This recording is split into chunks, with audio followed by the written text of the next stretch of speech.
breakfast sausage, dreaming of AI innovation and sub-2 nanometer chip manufacturing, when he got a ping from the publicity chair of this fine event.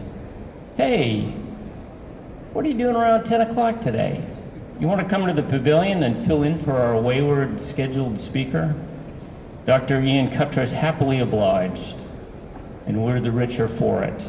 Ian is chief analyst at More Than More, where he works with semiconductor companies on technical messaging, communications, and brand strategy, helping those organizations explain increasingly complex technologies for customers, investors, engineers, and the broader market. Many of you know Ian from his 11 years as senior editor at AnandTech, where he became one of the industry's most trusted voices on processors, AI hardware, memory, enterprise systems, and emerging semiconductor technologies. His engineering-focused deep dives earned a reputation for technical rigor and clear storytelling, and it's not uncommon to hear engineers say they've learned more about their own products from Ian than they have from their internal communications teams. Ian also holds a doctorate from the University of Oxford, where his research focused on high-performance computing and computational electrochemistry, giving him a rare combination of academic depth and real-world industry insight. Today, he also reaches a global audience through his popular Tech Potato YouTube channel, which has more than 150,000 subscribers, and has become essential viewing for anyone following the semiconductor industry. His talk today is Agentic AI and Friends, why everyone suddenly wants CPUs again. So, without further delay, please welcome Dr. Ian Cuttress.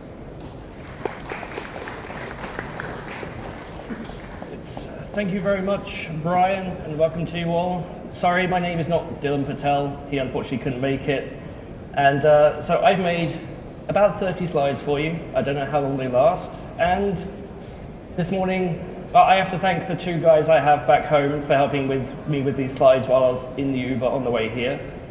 But for me, most of what I look at in the industry revolves around silicon, the manufacturing, the design, the microarchitecture. And I know this is an EDA conference, but one of the things I always tell academics especially is broaden your horizons. There are things beyond what you do, beyond your blinkered existence, that matter in the real world to the tune of multiple trillions of dollars.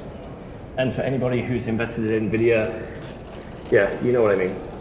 So my talk today revolves around what I find is the most compelling conversations I'm having, not only with researchers, not only with academics, but a lot to do with investors. These days, I spend more and more of my time explaining the difference between training and inference to people who have way too much money and a lot more money than me. But to give you, Brian's really given me my background. I think if I need a hype man, I'll hire him. One of my key highlights was actually taking the first ever CUDA course in the UK back in 2009. It was a mathematics finance professor called Mike Giles. Some of you may know him. He absolutely has no recollection of who I am.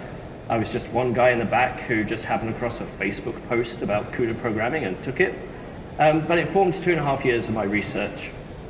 These days, as Brian said, I do a bit of the analyst and I do a bit of the media side. So I spend about 80% of my time helping companies like AMD, Intel, IBM, Qualcomm, Cadence, Synopsys, and a bunch of AI hardware startups to talk about their hardware in a way that realistically, this is the audience I go for.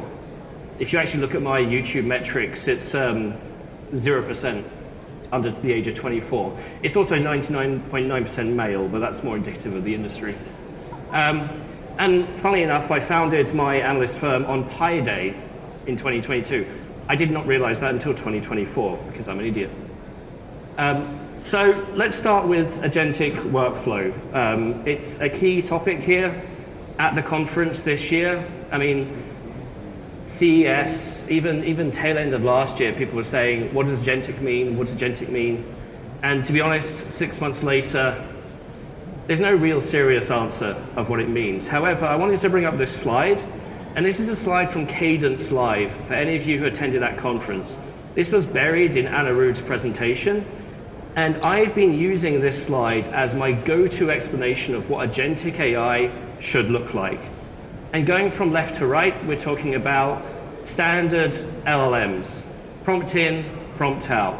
This is the way that media typically portrays all of AI. After that, you have to add in some knowledge, you have to add in some reference material. This is where we have retrieve augmented generation. And the databases behind that data to apply it to the language model. Eventually we get on the far right, which is what Cadence calls their super agents, part of their chip stack platform. And what you're really building in that case is not just input in, input out. It's a knowledge graph. And to be honest, most of AI looks like a bunch of compute graphs anyway. So if we build the knowledge graph, we have access to all these different tools, and the tools that run on the CPU, or the tools that call the solvers that, as you probably saw in the presentations earlier this week, call the racks and racks of GPUs that we use to accelerate things like chip design. So I really applauded the Cadence team for this slide, because I've still yet to see a better example to describe agentic AI than this slide. It showcases the complexity. And when I presented it to Synopsys, they went, damn, we wish we had that idea. AMD has similarly tried to vocalize this issue. And this is from a slide from a blog post about a month ago now. We actually recently had Advancing AI, their yearly AI event, at the Moscone Center last week. If any of you attended Intel Developer Forum in the 2010s, it felt exactly the same. I highly recommend you going. They even had sessions on getting certified in ROCm, which is their software stack. And apparently the demand was so great, they had to put it on, instead of once, 4 times for a 5-hour course, and the line was still out the door. But in their use case here, they're trying to describe what the agentic workflow looks like in terms of GPU workload and CPU workload. Because ultimately to date, when we've spoken about frontier models and large language models, and tokenomics, that tokens per watt, tokens per second, we're always talking about the utility of the GPUs. But it turns out once we add tools, once we add, we actually want something to go call a solver, or we generate Python code to look through a PDF, that all runs on the CPU. So realistically, what level of CPU do you need in your agentic flow? Now, I take umbrage at AMD's diagram. I gave them feedback saying that this looks more like a single shot LLM with a tool rather than agentic. The point here is that loop, that arrow that goes across,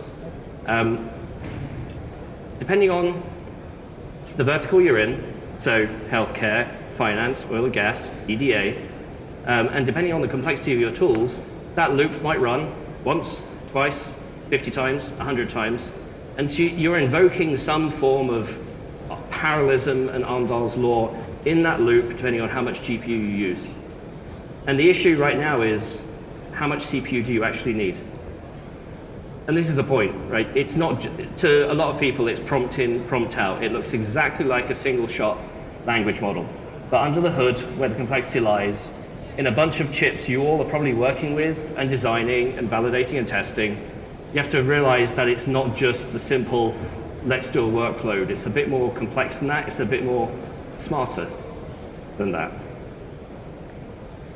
And a few weeks ago, I was at a conference in Taipei called Computex.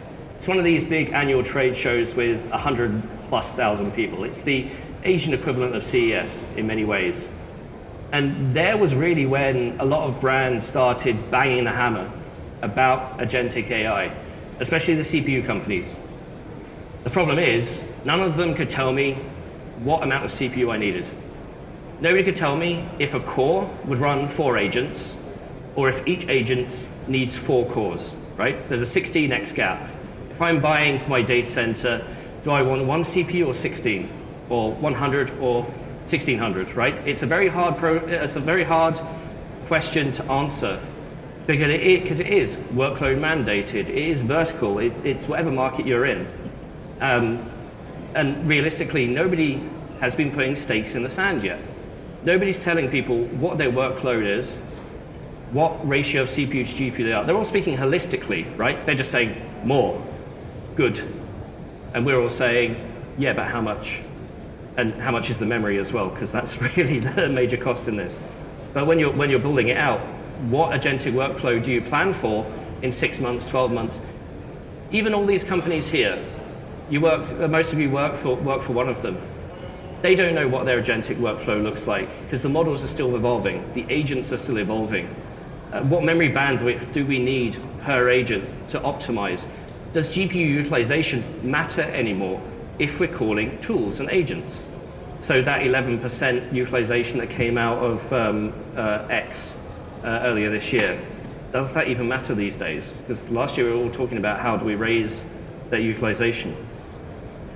Now the contenders for agentic CPUs broadly fall into 4 categories under both x86 and ARM. AMD has the EPYC line, and they announced their latest 6th generation EPYC last week, codenamed Venice. The image you're seeing here on the top right is what they call their Venice high frequency. That's 96 cores of their full-fat Zen 6 core with simultaneous multi-threading, built on 2 nanometer. This is TSMC 2 nanometer, their latest generation gate-all-around technology that is made in Taiwan.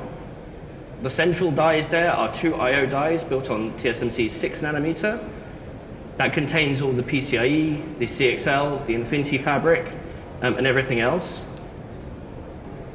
This is the high frequency design. They also do a high density design with up to 256 cores and 512 threads, up to 500 watts.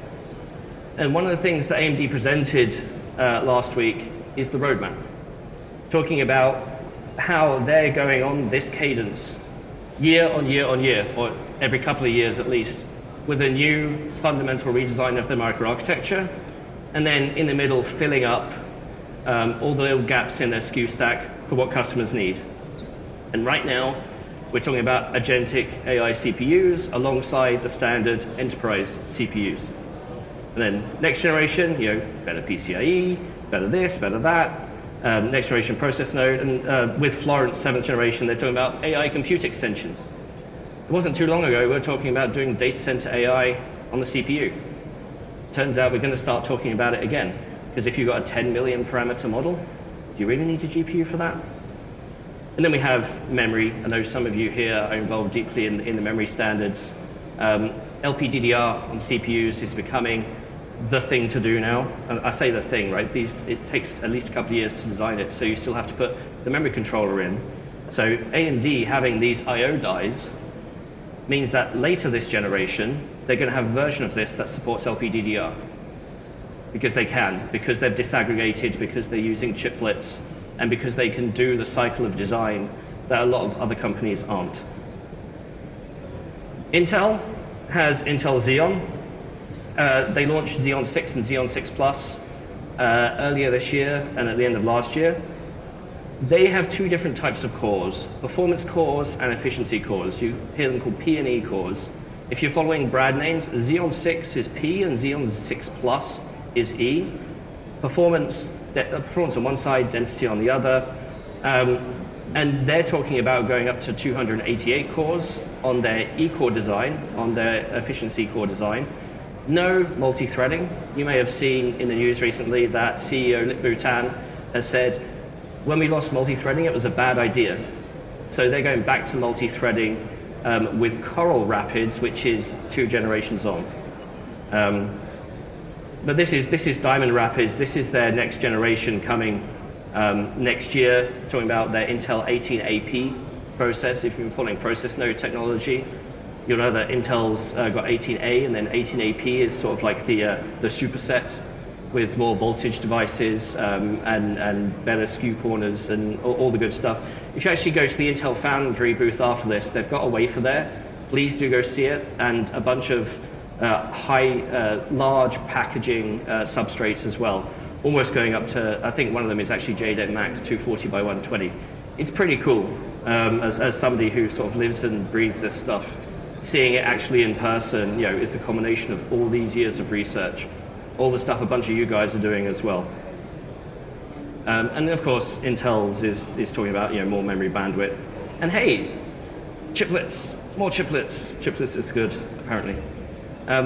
ARM. Let's talk about ARM. I'm going to highlight two main contenders in the ARM space for Agentic. And this is ARM's own CPU. ARM, typically seen as an IP company, turned around and said, let's make our own CPU. In reality, what happened is Meta said, Google's got their own CPU, Amazon's got their own ARM CPU, Microsoft's got their own ARM CPU, we don't. Can you build one for us? And so they did, and they called it the AGI CPU. So, they're aiming for the top here in terms of naming.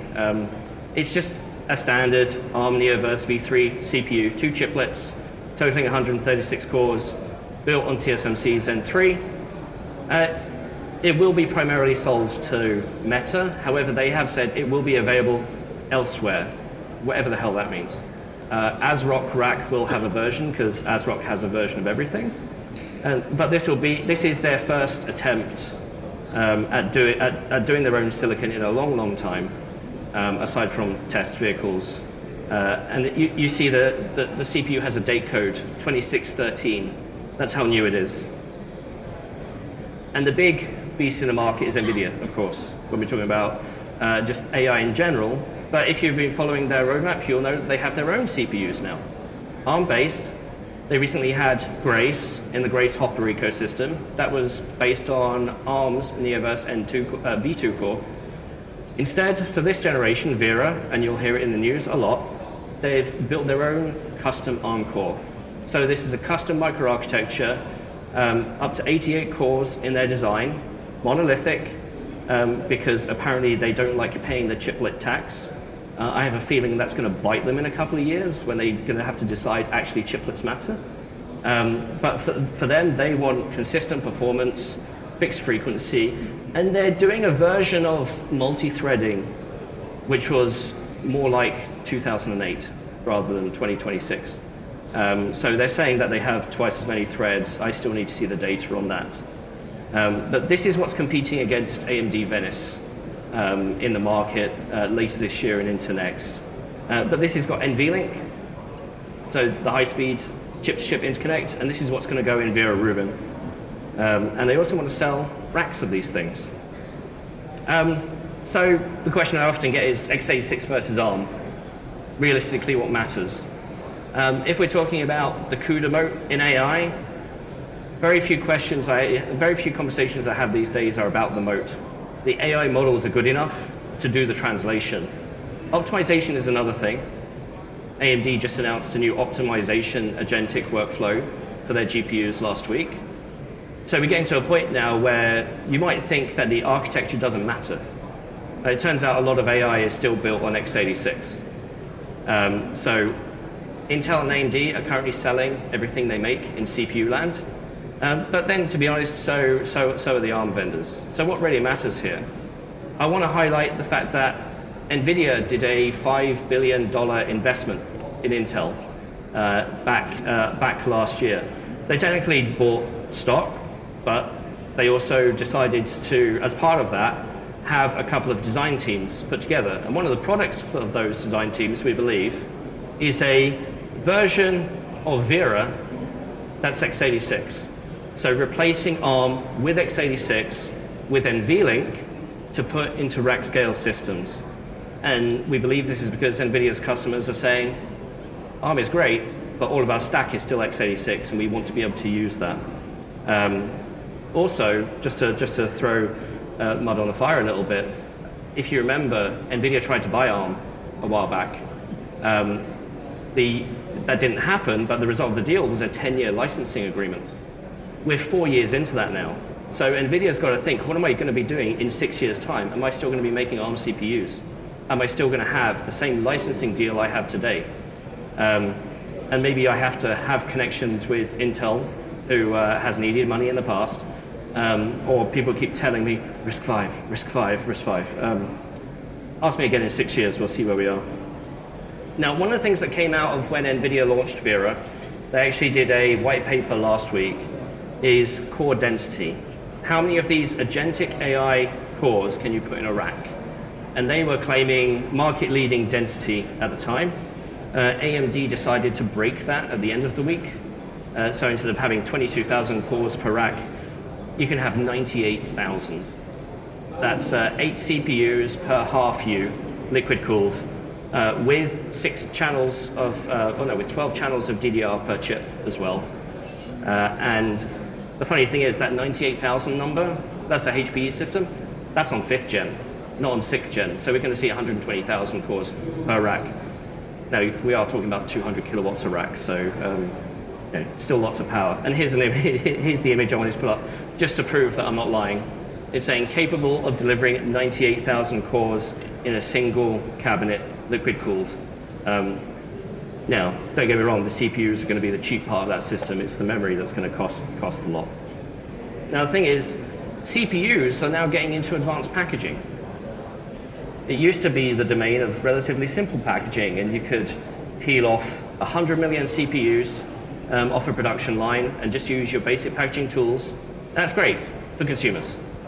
Consumers are still using simple packaging. It used to be a way that enterprise is also simple packaging on the CPUs. We're now getting to a point where these CPUs are so complex. If you remember that Venice AMD CPU I showed, they are now starting to use things like 2.5D packaging, like CoWoS.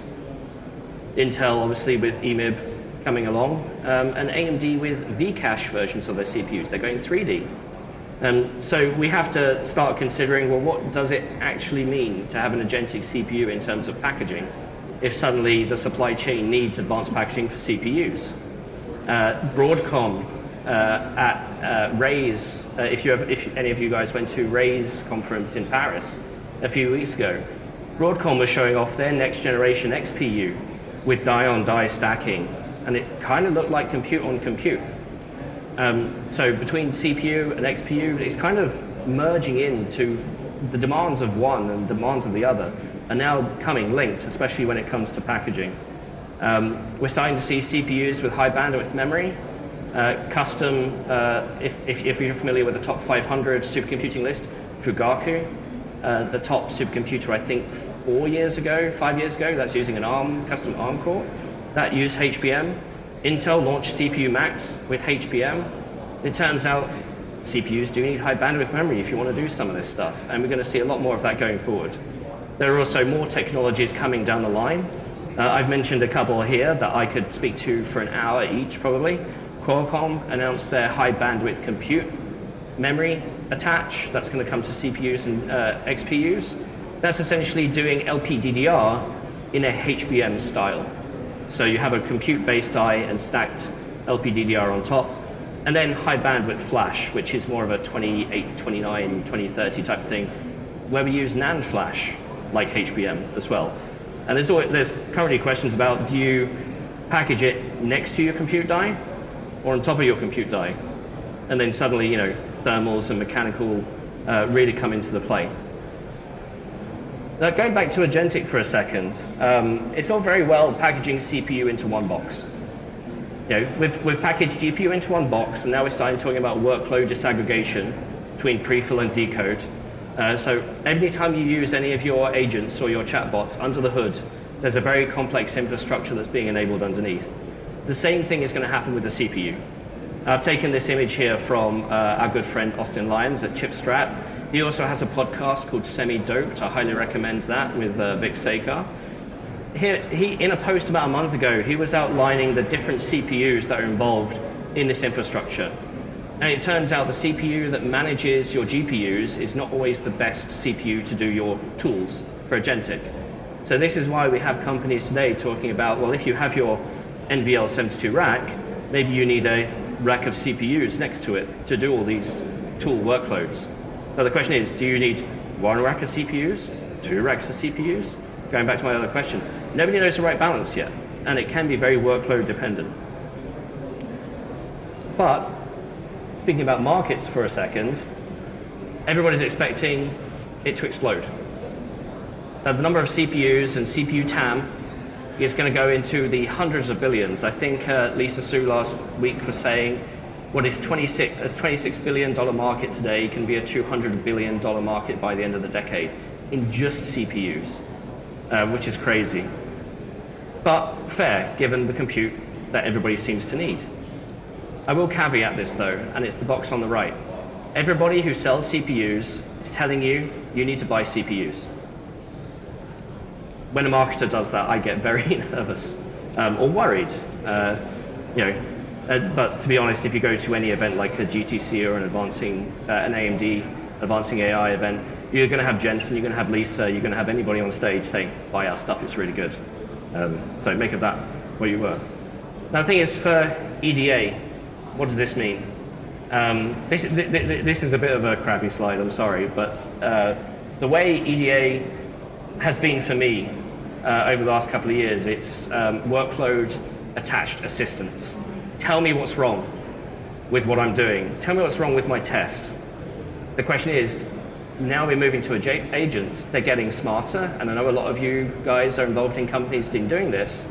How do we actually get to the point where the agents are being smart enough to fix the workflow, to close timing, to do the validation, do the verification, but also identify options and maybe even find innovative solutions?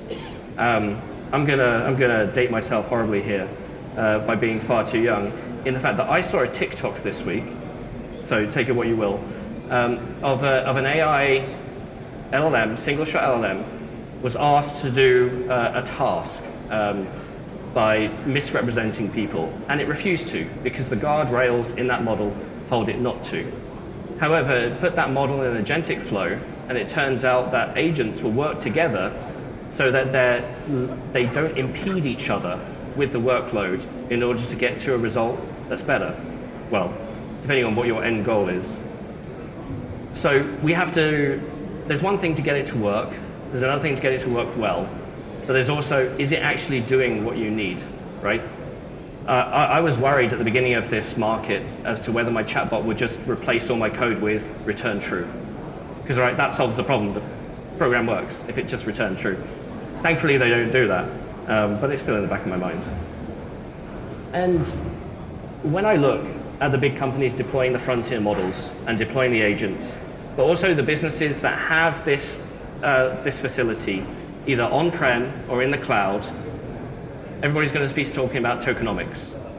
You build an agentic agent workflow without concern for how much you're spending, and suddenly $10,000 a month per engineer, $25 million a month per agent. Costs can spiral if they're not costed properly or designed properly. You know, in chip design, we talk about, we design for a frequency, we design for a power, we design for a die area. Agents aren't there yet. These agentic flows aren't really there yet.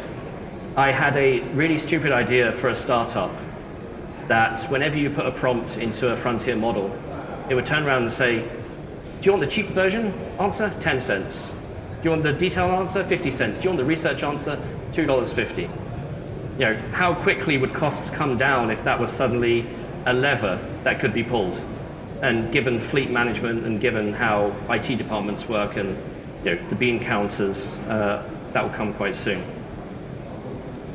Let's go on to packaging for a little bit, something that a lot of you here are familiar with.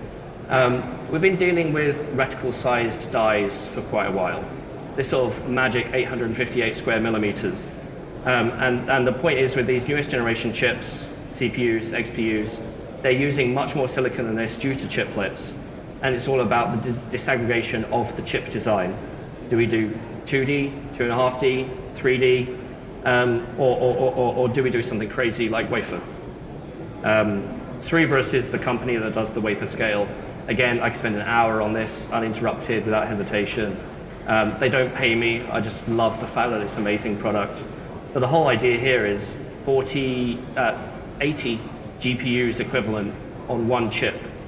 Now think, if you're designing the thermal solution for this, what do? You're designing the power delivery for this. What do? You're designing the external I/O for this. What do? And that's all in their IP, right? They worked quite hard with TSMC for this. They're currently on their 3rd generation hardware. And they just sold a 2 gigawatt deal with OpenAI, because these things can do 2,000 tokens per second on your favorite frontier models. So when you're working on your chatbot and you're wondering why or your tools, and it's coming back and it looks slow, or it looks like 100 tokens per second, 200 tokens per second. If you want to pay the $150 per million tokens, one of these are likely to be behind it. If you're following the space, it turns out nobody's buying Grok, and I can talk about that later if you like. But when it comes to packaging, again, I'm probably not saying anything that's new here to most of you. It all comes down to factors like where we're getting the substrate from, what's the substrate designed of, what's the supply. Glass, for example, is the next, chips on panels, and the expectation that's going to bring to the market. Again, the R&D is quite heavy on this from a lot of different players. The thing you have to realize here, especially for those who don't track the media closely, is that the media think that glass is coming tomorrow. And a lot of them don't put the brakes on enough because it sounds new and exciting. I think Anne can back me up on this. Everybody wants to talk about glass, but it's still heavily in the research phase. And if you follow the major company keynotes, they might show it off once in a while, but realistically, it's still a few years out yet. Memory, I kind of touched upon it before. Not only do we have multiple generations of HBM coming down the pipe, HBM4, as some of you are acutely aware, has a custom compute base die underneath. And depending on which foundry you're getting your HBM from, that compute die can differ. And if you're using a back-end services company like a Broadcom or Marvell, that interface can be custom and different. Now, let's talk about the equivalent with stacked SRAM or stacked DRAM or high bandwidth flash that are coming down the pipe. All of these are going to have concerns with thermal, with packaging, with the compute performance and what ultimately they need. And the companies that are building these into products have to decide whether it's the right thing for them to do, whether it makes sense commercially and long-term for support. I actually didn't put on here optical as well, enhanced SerDes connections. That's also becoming really important, and lots of companies are designing around optical. I interviewed Mark Papermaster, the CTO of AMD, earlier this year, and I said, can somebody design in a chip something that can do both electrical and optical and do it well? He said yes, and then they announced their MI500, their chip for next year, which is apparently going to have both. So there we go. One thing that's not often addressed in my line of work, and that's because the companies that speak to me and speak to the press are typically speaking to journalists with arts degrees, not engineers. So test usually gets fallen by the wayside. So we know that there's a lot of concern about how do we test singulated dies independently before we co-package them as chiplets. I did have the opportunity to go to Malaysia to see Intel's die prep facility. And it's crazy the amount of custom silicon and FPGAs and designs that they have. And it's always fun poking. Unfortunately, one of the influencers did break a couple of wafers on that. Now, Moore's Law. My company is called More Than More because of Moore's Law. And I have this debate often about what exactly does it mean to be Moore's Law. This is a slide I presented at Applied Materials a couple of years ago, because I've broken it down into 4 aspects depending on who you speak to. Is Moore's Law just about density? Or is it about transistors per package? Or is it about dollars per transistor? Or is it just about your spec int numbers, your MIPS? And depending on who you speak to, one of the problems with just saying Moore's Law is somebody might mean something different to you. Personally, I'm a big fan of number 2. I'm talking about transistors per package. So when we have this graph here, from Our World in Data, this is just talking about the number of transistors in a package. And if we frame Moore's Law in that environment, yeah, it's still going on. We're now seeing chips, 20 billion, 50 billion, 100 billion, AMD announcing 200 and 250 billion transistors per package last week.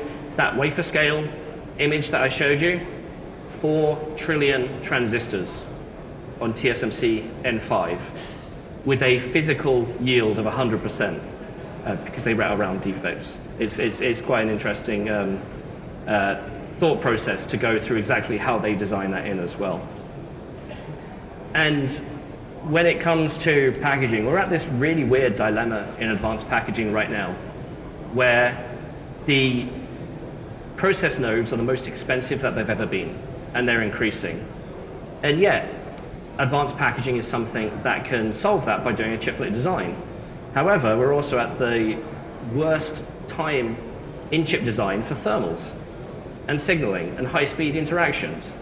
If all of this technology was developed when we were doing 90 nanometer, it'd be really easy.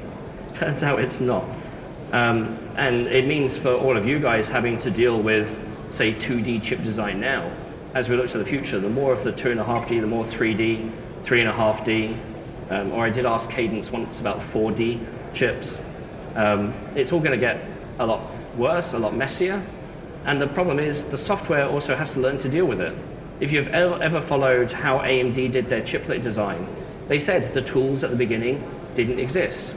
They were all designed for 2D floor plans. We've just seen Cadence at their Cadence Live now talk about their AI tools are now able to deal with route and placement in a 3D environment, at least their first generation. So it's starting to get there, but much more needs to be done. And it comes down to something along the lines of transistor technology. Now I know Dr. Huming Bu from IBM is presenting later about their new 7A complementary FET process. I highly recommend going to that talk. I don't know I know what he's presenting, I don't know these slides, but I've covered it quite extensively myself, and it's an amazing technology. But a couple of things have come out of that. And realistically, one, stacking transistors. Suddenly you've got NMOS on PMOS. Suddenly you've got lots of demand for your power, and you've now got power density increases, thermal density increases. How do you solve that? On the left here, I've got a mention of logic folding, which was Huawei's claim a few months ago. If any of you follow my content, you'll know I'm not happy with Huawei. They kind of screwed the pooch on the marketing here by saying that if you stack two chips together, the density is the sum of the transistors in that area. But something like this, and they're saying it's they can get better out of it because your cell libraries can now be split over two die, which is right. It's where the industry is heading. They just did a really bad job marketing it in terms of density. But for this, you need 1 micron hybrid integration in order to get it to work. And if they've done that without modern tools in the West, that's really impressive.